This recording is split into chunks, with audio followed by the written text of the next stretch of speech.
Hello friend, করলা কাদের খাওয়া উচিত নয়? বিটার গাউট বা করলা কোন কোন ক্ষেত্রে খাওয়া খুব ক্ষতিকর হবে, আজকে সে বিষয়ে আলোচনা করব। চ্যানেল যদি নতুন, চ্যানেল সাবস্ক্রাইব করবেন। চলুন শুরু করা যাক। করলা ডায়াবেটিস রোগীদের জন্য ওষুধের থেকেও কম নয়।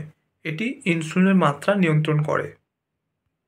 করলা খেলে পেট সংক্রান্ত রোগ সেরে যায়, কিন্তু এই করলার কিছু সাইড এফেক্ট বা পার্শ্ব প্রতিক্রিয়া রয়েছে। প্রতিদিন পরিমিত পরিমাণে যদি করলা খান, তাহলে নানা ধরনের রোগ আপনার থেকে দূরে থাকবে। করলাতে zinc, vitamin C, vitamin K, iron, potassium রয়েছে।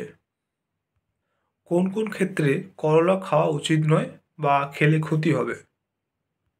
গর্ভবতী মহিলাদের বা প্রেগনেন্ট মাদারদের করলা খাওয়া উচিত নয়। করলাতে যে মেমোজেরিন রয়েছে, সেটি শিশুর স্বাস্থ্যের জন্য ক্ষতি হতে পারে। প্রতিদিন যদি করলা বেশি পরিমাণে খান, তাহলে পেটের গ্যাসের সমস্যা হতে পারে, পেটে ব্যথা হতে পারে, তাই পরিমিত পরিমাণে করলা খেতে হবে।